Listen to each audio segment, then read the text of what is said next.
Developing tonight, the Arkansas Department of Health issuing a warning after a person from out of state that was infected with the measles was in the city of Fort Smith. Now, here's a look at the two locations at ADH listed as the exposure sites, Mercy Hospital and Best Friends Pet Clinic. They say the infected person made stops at both of those locations in the past week. They're urging anyone who may have been exposed to get up to date on their MMR vaccine and to monitor symptoms, which can take 3 weeks to develop. Health Department says the patient was at Mercy Hospital Saturday, April 19 from 11 a.m. to 6 p.m. and Best Friends Pet Clinic Monday night from 5 to 8. Anybody who was at those locations on Saturday and Monday could have been exposed to the measles. ADH didn't provide any details about the patient or what state they were traveling from. Current number of confirmed cases in Arkansas is at 3 right now.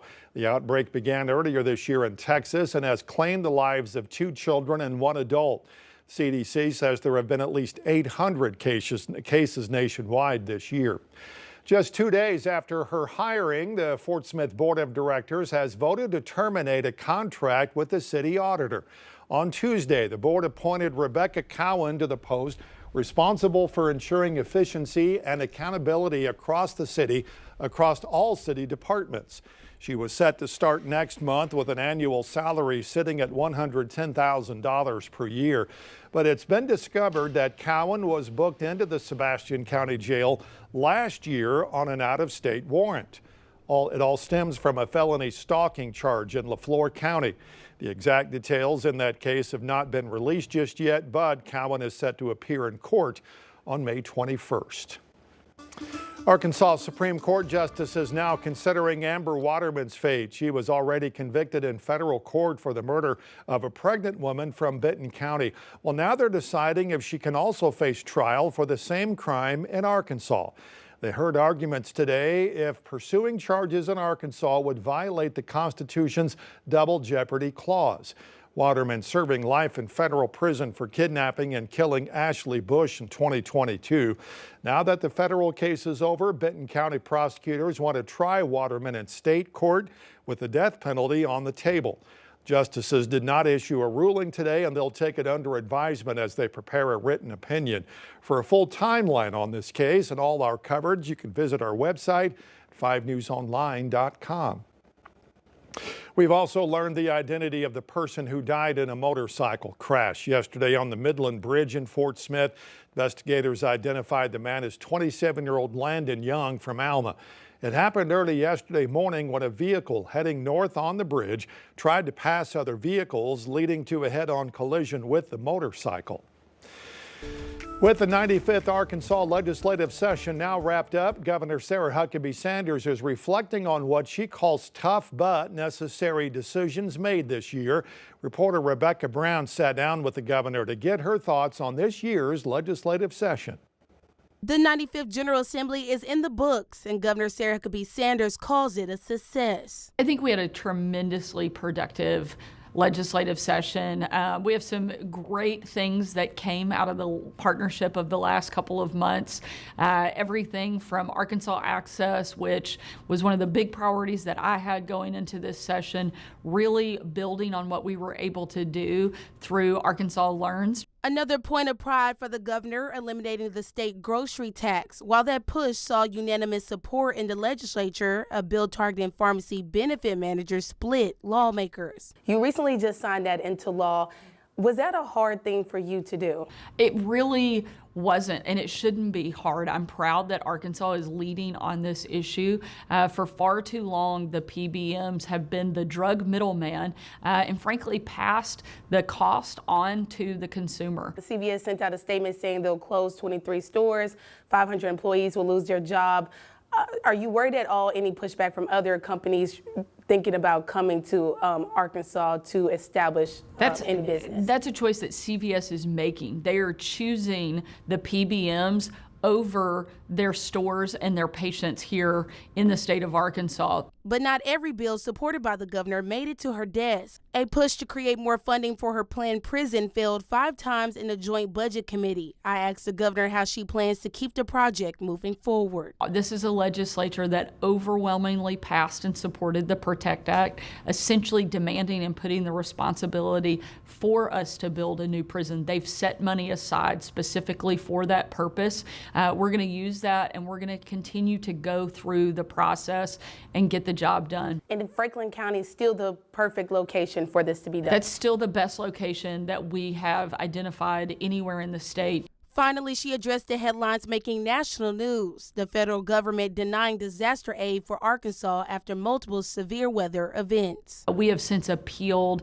that decision. I spoke with Secretary Kristi Noem yesterday. We expect this to be processed quickly, and we've provided additional and extra information that bolsters the need. At the end of the day, though, I've talked to the president, I've talked to Secretary Noem. We want to make sure that people are taken care of, and we're going to continue to work to ensure that happens. That was Rebecca Brown reporting. Now, the governor has already filed that appeal for the federal aid. She's asking FEMA and the president to reconsider that decision. Money would go to covering damage across 14 different counties affected by severe weather in March. In her letter, the governor says the storms caused massive destruction, killed 3 people, and left communities struggling to recover without any federal help. A young girl is dead, another person hospitalized after a crash last night in Salisaw, Oklahoma. Police there say it happened when 2 vehicles collided at the intersection of Iola Avenue and Walnut Street. The person who died was a student at Salisaw Middle School. Woman who lives nearby says she personally knows the family of the girl who died and described to us the scene after the crash. Ambulances, everything was blocked off all the way down there to Locust Street. It just has a community, all the children that are going to be affected by this too. Everybody needs lots and lots of prayers right now. You just don't think you're going to send your kid to church one day and they're not going to make it home off the bus. Name of the victim has not been released. Now, the second person who was hurt is in critical condition tonight.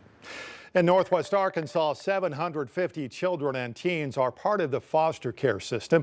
Immerse Arkansas is a social services organization based in Little Rock and says our area is considerably under-resourced compared to the need and unveiled a plan today to address that issue.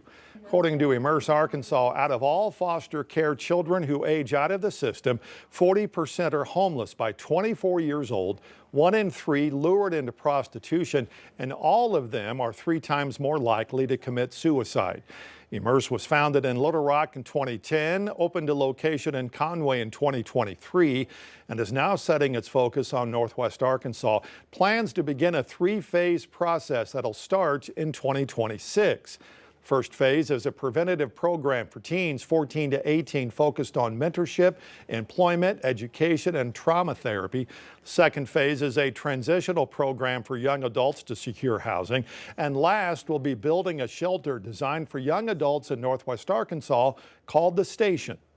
With our station, the last quarter we had 14 out of 15 youth exit our station, and 14 of them left with safe and stable housing and employment and education. And so we're seeing hey, this is working, and we want to make sure not only in Little Rock, not only in Central Arkansas, but in Northwest Arkansas that our youth have the access to the opportunities that are in Central Arkansas as well.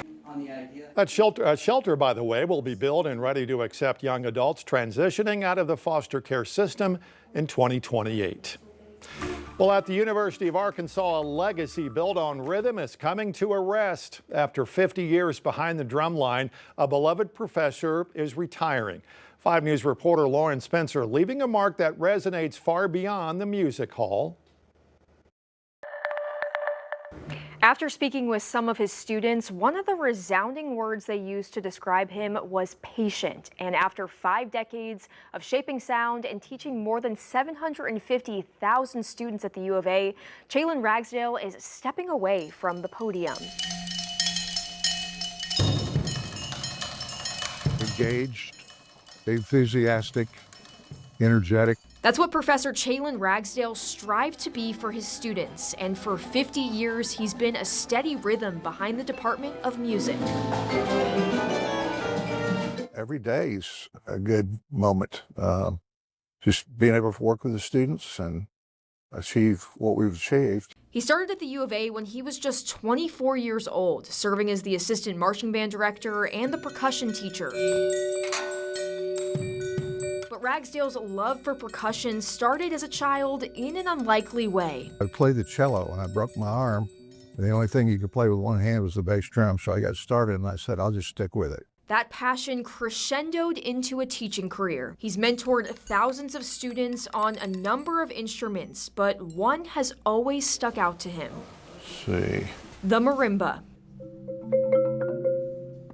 Just the sound of it, just how it makes you feel, just the unique timbre of the instrument, the overtones and how they blend together. And he's passed that love of the instrument on to his students like Joseph Sheely. I was learning this very challenging ensemble piece called Crown of Thorns. I played like one of the center marimba parts, and it was extremely challenging, especially by my standards. But he was just so patient. He was willing to help me with anything I needed. It's really special. It really made me love the instrument a lot more too.